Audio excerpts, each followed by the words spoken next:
much of the vetting is of your private lives? Are you expected to sort of come with your own awful research, or do they dig in? And was there anybody random that was contacted that you were surprised at in the vetting process? And the reason my brother-in-law brings it up is because he grew up as Tim Wall's neighbor, his student, and one of his players. So he was just kind of wondering if his name came up.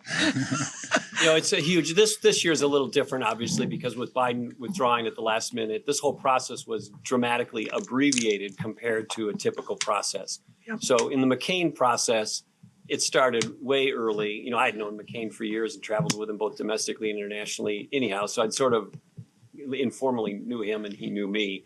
But as to the formal part of the process, a large packet arrives. It's a lengthy questionnaire that wants every detail about who you are, where you were raised, where you lived, your family members, how you made your money, your financial investments, your health, your relatives, any problems with the law, any other issues that you may have. It's very extensive. It's like an FBI background check. That gets submitted to a Washington-based law firm. Lawyers fly out to Minnesota, in my case, to the governor's residence. They spend the weekend interviewing you and my wife, Mary, going through my responses, asking additional questions, doing more due diligence. Then they hire a bunch of people to go out and interview some other people to make sure what you said was accurate and complete. If they want medical records, so you got to get your doctor to, submit medical records to make sure you're healthy and all of that. And then it goes in. And then you also then go on the audition tour, which is you start to campaign as a surrogate. You go out. In my case, I went to McCain's house in Arizona, his ranch in Arizona. I traveled with him a bunch, was with him on the stump and independently. It's basically an elongated audition. So by the time they make the decision, they got all the information as if you were ready for a security clearance. That's what I was just going to say. It sounds like the security clearance that I got to be a Russian linguist at the NSA. That's so extensive. Very similar. And it's very much like that.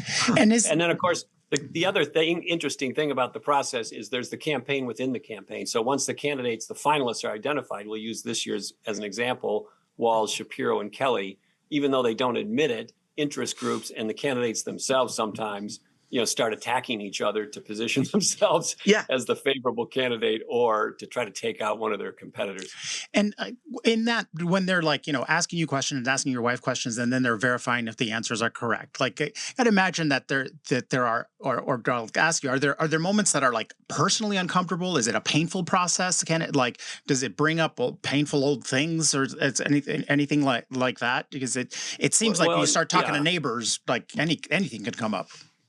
Sure. In my case, I wasn't worried about it because I didn't think I did anything wrong or had anything embarrassing to reveal. It's just us then. It's just the three of us then. I could see where it could get very painful.